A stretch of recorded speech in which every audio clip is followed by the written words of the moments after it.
Boa noite. Eu tenho uma questão que eu sou mãe de 2 filhos que estão vivendo muito forte esse momento do ódio. Eu tenho um filho de 4 anos, ele é muito pequeno para ter tanto ódio. E ele foi educado num berço de amor, de paz. Eu sou professora de yoga, eu pratico yoga, tenho amigos o tempo inteiro meditando, praticando yoga, cantando mantras. Isso não adianta nada, porque ele continua o mesmo endiabrado. Então, assim, o que é esse ódio? Esse ódio é inerente ao ser humano, não é nas escolas, não é nem na televisão que ele aprende isso. Como que a gente lida com isso? Porque se eu vou com todo o amor do mundo, meu filho não faça assim, isso não resolve, ele fica com mais raiva.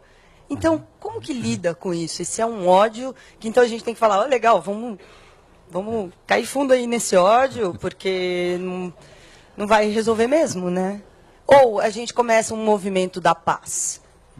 A gente ensina a meditar, a gente ensina que a conexão com o superior, com o divino, isso vai trazer uma paz, e a gente vai fazendo uma onda que vai pegando todo mundo. Queria uma sugestão tua.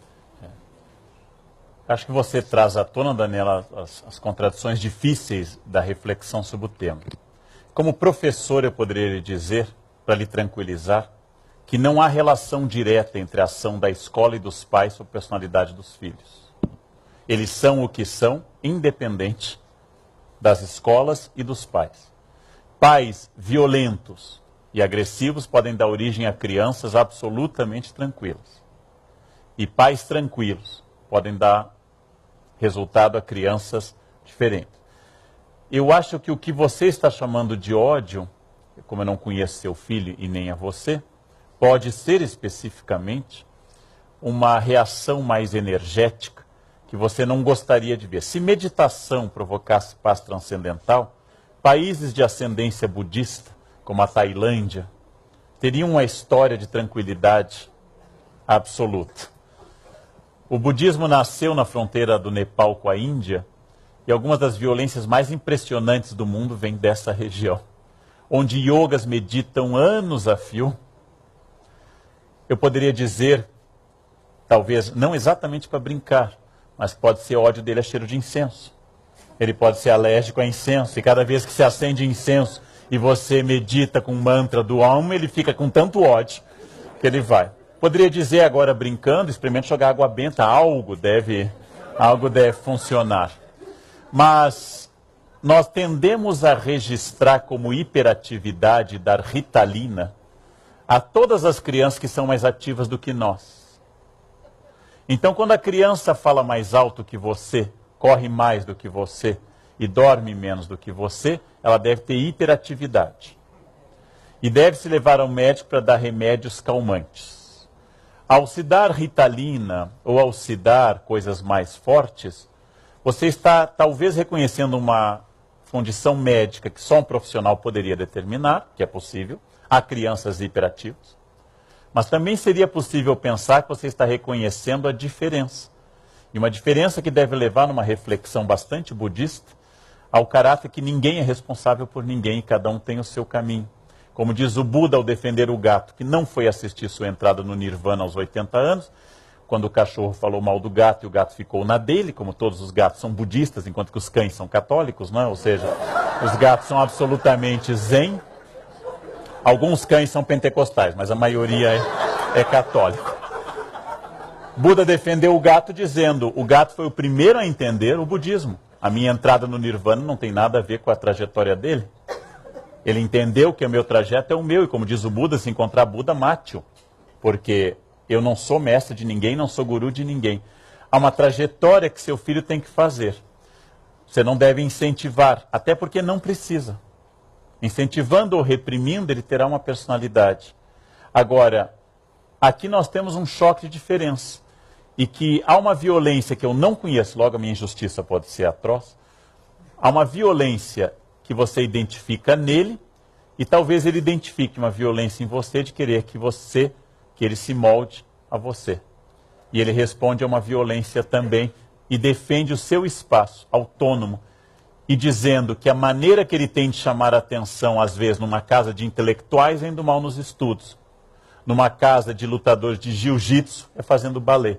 E numa casa em que a mãe faz yoga e é uma pessoa tranquila, é dizendo, eu não faço, eu sou absolutamente violento. Ele está dizendo, chame atenção sobre mim, olhe para mim, eu quero ser diferente. Alguma dessas características passam. Eu vou lhe tranquilizar que muitos alunos que eu tive ao longo da minha vida, especialmente adolescentes, eu tive que tirar substâncias proibidas legalmente das mãos deles, recriminando não apenas o uso, mas a imbecilidade de fazê-lo no corredor da escola. E alguns desses hoje são advogados respeitáveis em São Paulo, e esse realmente eu não posso dizer o nome. Encontrá-los, às vezes, nos restaurantes de São Paulo de terno, indivíduos que eu tive que tirar maconha das mãos e outras coisas, eles têm vergonha, porque lembram, alguns, como um já me disse uma vez num sushi em São Paulo, uma pessoa naquela época não sabia o que eu era, o que eu queria, hoje eu sei. Para ser professor ou para ser mãe ou pai, uma tarefa é a paciência. A paciência de quem planta carvalho e não eucalipto, metáfora do Rubem Alves. A paciência de saber que para ensinar seu filho a escovar os dentes, eu profetizo 15 anos ininterruptos, 4 vezes ao dia de briga. E ele só aprenderá quando passar a beijar. E se você tiver falado ou não, tanto faz. Ele passará a escovar os dentes quando tiver que beijar. Até então, o prazer dele vai ser você exasperado, não escovou os dentes ainda, e falar, mas como? E assim por diante. Esta é a paciência para educar. E a paciência para educar é muito difícil. Talvez a gente tenha inventado a ideia do amor materno, que é uma invenção de uns 300 anos na história. É uma invenção recente na história humana, que as mães devam amar os filhos, e ainda não totalmente difundido. Haja visto alguns episódios. A gente tem inventado a ideia do amor materno, como diz a Bedington no seu livro do mito do amor materno, porque é muito difícil amar pessoas apesar delas.